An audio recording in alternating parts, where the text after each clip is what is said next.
ઓમ નમઃ શિવાય. અધ્યાય 35. સાધુવેશધારી શિવનો બ્રાહ્મણ અવતાર.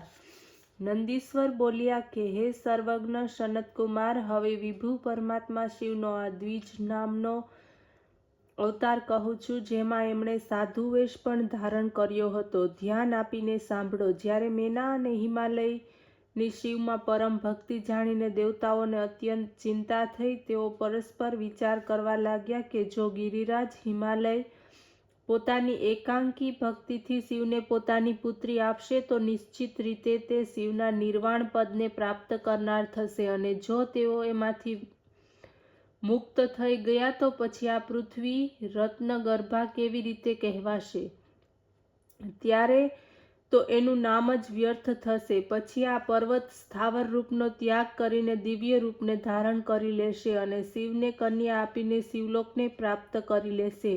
આ પ્રકારની મંત્રણા કરીને દેવતાઓ ગુરુ બૃહસ્પતિના ઘરે ગયા અને તેમને કહેવા લાગ્યા કે આપ શિવજીની નિંદા કરવાને માટે હિમાલયના ઘેર જાઓ, જેમાં હિમાલય શિવ ભક્તિથી વિરિત બને છે, અને તે શ્રદ્ધાપૂર્વક પાર્વતીને શિવજીને અર્પણ કરીને અહીં મુક્તિ પ્રાપ્ત કરીને પૃથ્વી ઉપર જ રહે.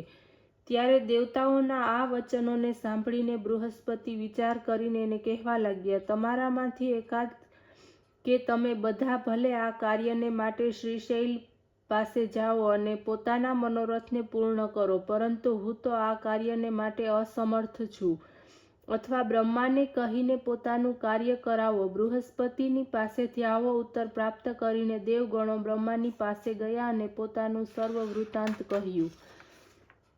બ્રહ્માજીએ કહ્યું, હું દુઃખદાયક કલહકારિણી શિવની નિંદા નહીં કરું. તમે સ્વયં કૈલાસ પર જઈને શિવજીને પ્રસન્ન કરો અને તેમને હિમાલયને ઘેર મોકલો. ભગવાન શંકર જ હિમાલયને ત્યાં જઈ પોતાની નિંદા કરે, કારણ કે પરનિંદા કરવાથી નાશ થાય છે.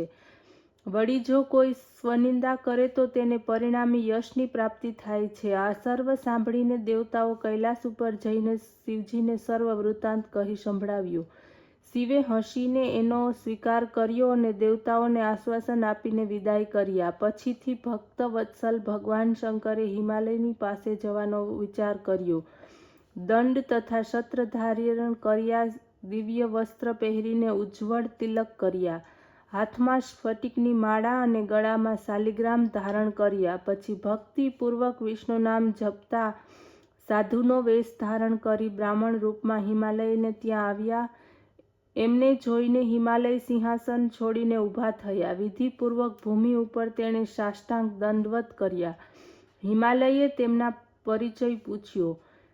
ત્યારે સાધુએ કહ્યું, હું એક સર્વજ્ઞ પરોપકારી બ્રાહ્મણ છું, જે ગુરુના બળથી સર્વ કાંઈ જાણતો સાધુના વેશમાં સર્વત્ર વિચરણ કરું છું. મેં મારા યોગ બળથી જાણી લીધું છે.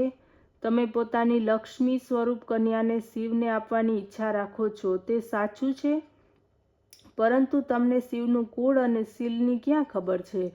તે નારાયણ કુલોત્પન્ન શૈલ. તમારી આ બુદ્ધિ ક્યારેય પણ મંગલદાયક નથી. પહેલાં તો તેને એક પણ ભાઈ નથી. વળી તમે તમારા ભાઈ તેમજ મેનાને પૂછો. પાર્વતીના દાનરૂપ કર્મના આ યોગ્ય પાત્ર નથી. એનું તો નામ સાંભળતા જ તમારી હાંસી કરશે, કારણ કે આ શિવ તો હંમેશા આશ્રયહીન, એકાંકી, વિરૂપ, નિર્ગુણ, અવ્યય, સ્મશાનવાસી, વિકટ સર્પ ધારણ કરનાર અને દિગંબર છે. તેઓ તો હંમેશા શરીરે રાખ ચોપડે છે. બધા જ આશ્રમોથી ભ્રષ્ટ થયા છે. અવિજ્ઞાત જ્ઞાતિ શિવે મસ્તક ઉપર મોટા મોટા સર્પ લપેટ્યા છે. આમ કહીને લીલા વિશારદ શિવજી ત્યાંથી ચાલ્યા ગયા.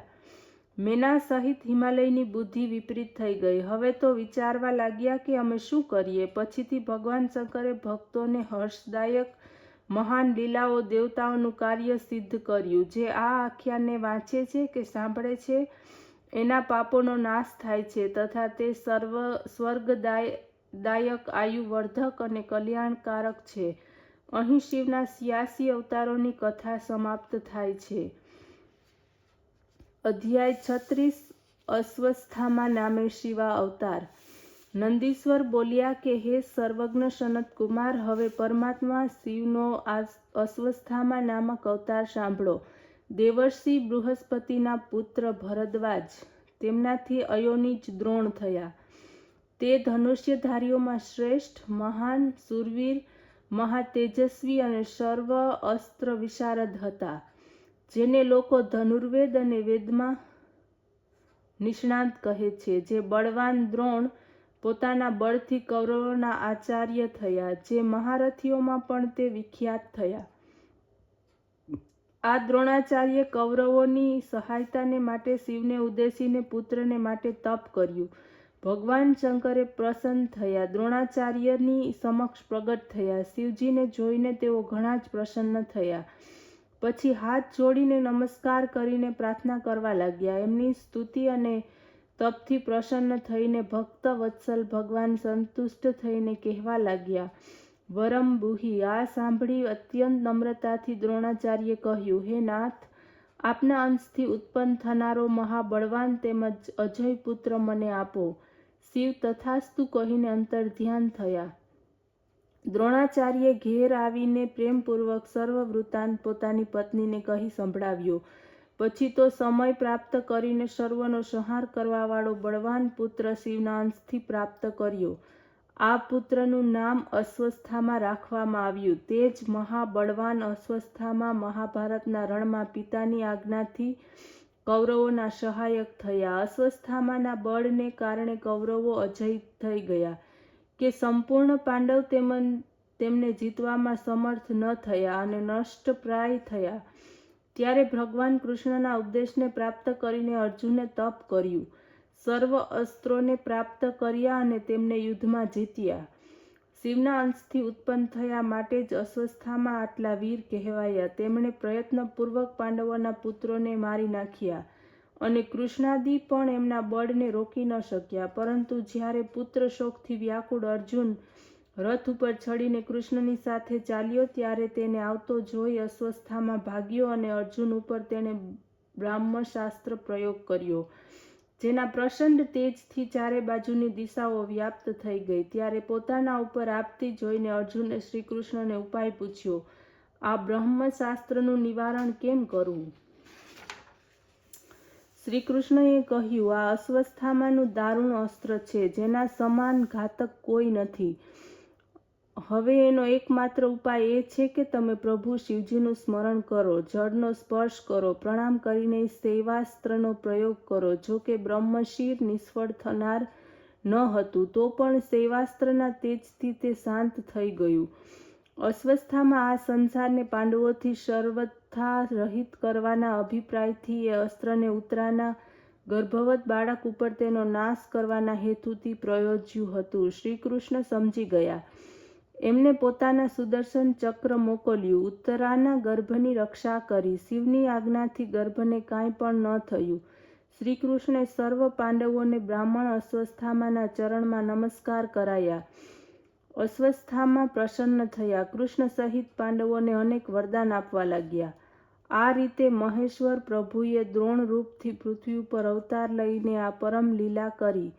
સર્વ સિદ્ધિ આપનાર શિવનો અશ્વસ્થામા અવતાર મેં તમને કહ્યો. જે મનુષ્ય ભક્તિપૂર્વક સાવધાન થઈને આને સાંભળે છે અથવા કીર્તન કરે છે, એના સર્વ મનોરથ પૂર્ણ થાય છે અને અંતે શિવપુરીમાં જાય છે. ઓમ નમઃ શિવાય.